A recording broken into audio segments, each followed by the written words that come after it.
Hello, everyone. Welcome to another episode of the Verge Podcast. I am your host, Virgil Edwards. As always, the goal of this podcast is to keep you from the brink of ignorance and on the verge of intelligence when it comes to politics in America today. That does indeed, unfortunately, affect us all. We've got quite a number of things to talk about today in the next 15 minutes. I will start off by mentioning that I connected with someone that I believe is going to be a very cool person to interact with on Twitter. Her name on Twitter is Less Libertarian. She is a lesbian that was formerly of the liberal persuasion that has now seen the light and now believes that the libertarian belief of non-intervention, keeping government out of our lives, and physical responsibility in our economy is indeed the best path for freedom and liberty for us all. She is also from Kentucky like myself, and I look forward to hearing her podcast when she gets that going. When I find out where you can hear that, I will pass that along. Now on to the main topic of discussion. Obamacare Lite. That is what's being called of the House Speaker Paul Ryan's idea of updating Obamacare. 2015, the GOP-led House voted to completely repeal Obamacare altogether. But now that 2017 is here and Republicans control the House, the Senate, and have Donald Trump in the White House, all of a sudden it's like they've lost their nerve. It's like, we might actually succeed at something, so we've got to suffer from paralysis by analysis. And so now we have a speaker that is basically saying it's either my idea or nothing, keeping the plan silent, keeping it from anyone that was wanting to get access to the ideas, and basically fear-mongering by telling people, if you don't pass my plan, then nothing's going to get done, and we will suffer losses in the 2018 midterms. Turkey. But here's the thing. And by the way, I am also simultaneously broadcasting on Periscope. Hope you're able to hear this from one platform or the other. But here's the thing. Obamacare Lite does absolutely nothing to ease the burdens experienced by small businesses and by individuals. It transfers the mandate from the government to the insurance companies, keeps the Cadillac tax, and really doesn't do what Republicans promised the voters in the last two prior elections, the 2014 and the 2016. So Senator Rand Paul has been working with a few others, but he's put out what he's calling the Obamacare Replacement Act. And here are some key points in his plan. Okay. First is to legalize inexpensive insurance plans.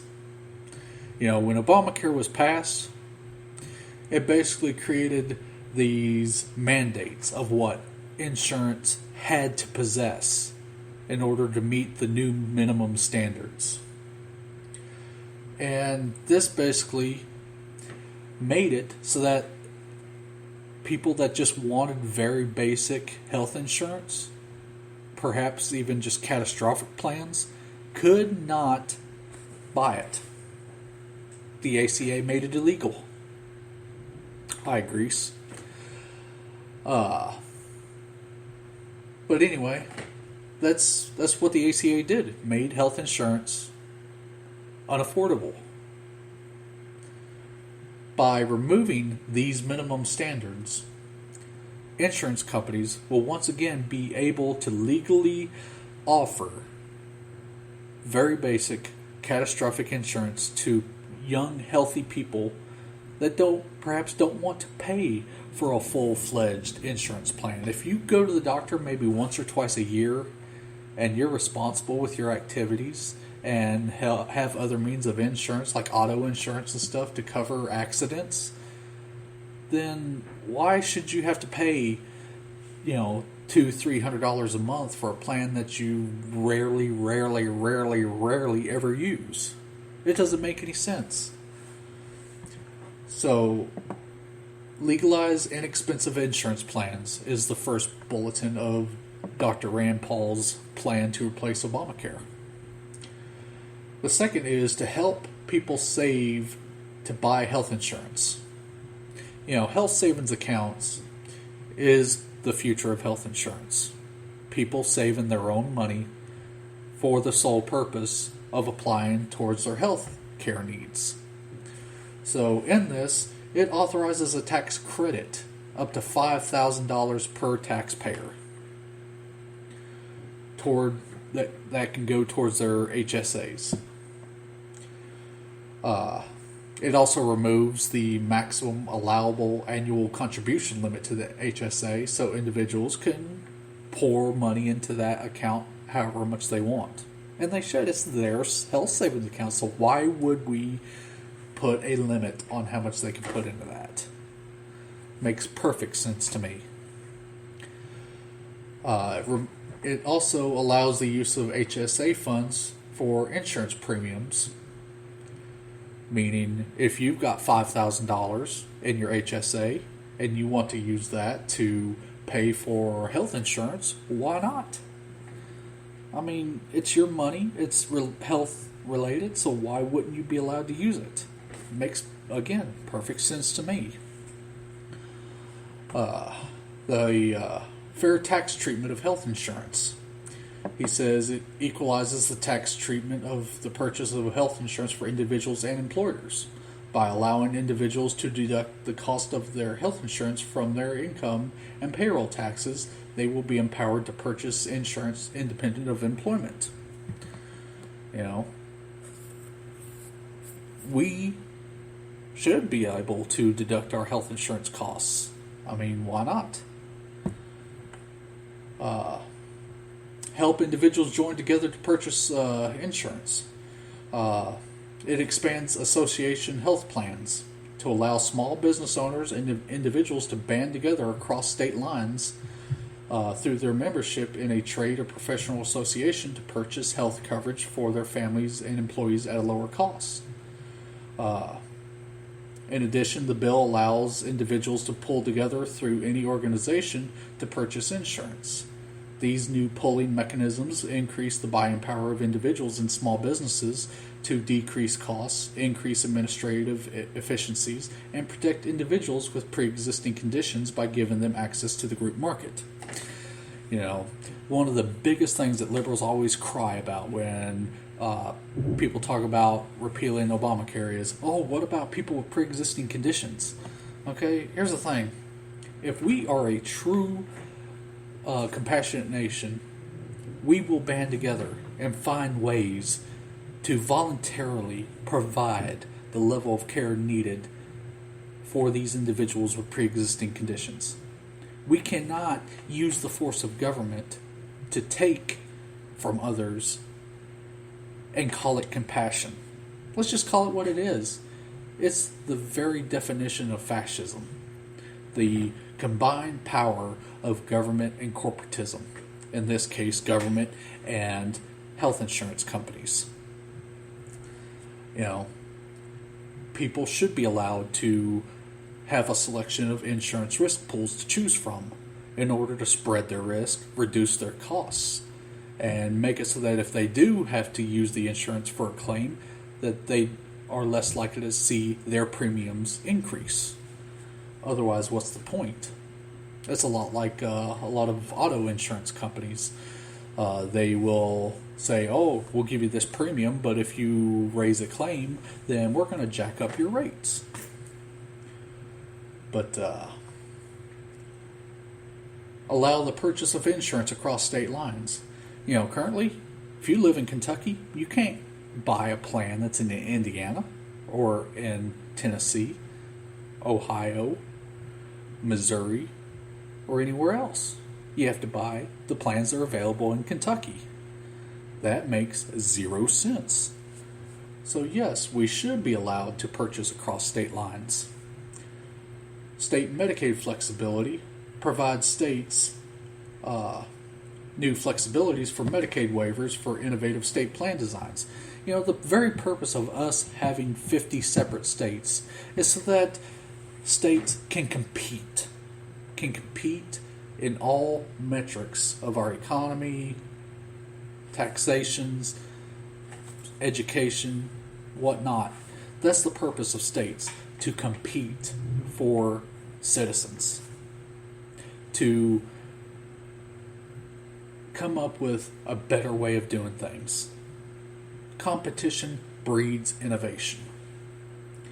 Empowering physicians also allows non-economically aligned physicians to negotiate for higher quality health care for their patients. The bill also allows physicians to deduct a portion of the costs incurred from uncompensated care. You know, this would allow physicians to better negotiate costs with their patients and allow the physician to say, okay, I have X amount of dollars that I should have been able to be compensated for, but didn't due to the patient's inability to pay, and be able to deduct that from their taxes. Why not? You know, for all these people saying, oh, we need Obamacare because, you know, people can't afford the cost of health care, and it'll just end up costing the state money when they reimburse the physicians. Well, there you go. You know, Dr. Rand Paul's plan here is light years ahead of Paul Ryan's dead on arrival Obamacare Lite. Wow. I've only got about a minute 40 here. But another something I wanted to get to real quick is apparently students at an Iowa basketball game had to apologize for wearing red, white, and blue because it offended people there that were from other countries. You know, all I got to say about that is boo-hoo. You're in America. Our colors are red, white, and blue. If that offends you, I don't care if you're a legal immigrant or an illegal immigrant. If that offends you, you know where our borders are. And you can leave. You don't have a right to be here and raise a stink about someone wanting to express their love for America in the form of wearing red, white, and blue. You don't. That's not racist. It's not anything wrong. You're the one that's got the problem. Having said that, I'm going to bring this podcast to a close. I hope you will share this with your friends and family on social media, Facebook, Twitter, Instagram, whatever. And I hope you all have a good day.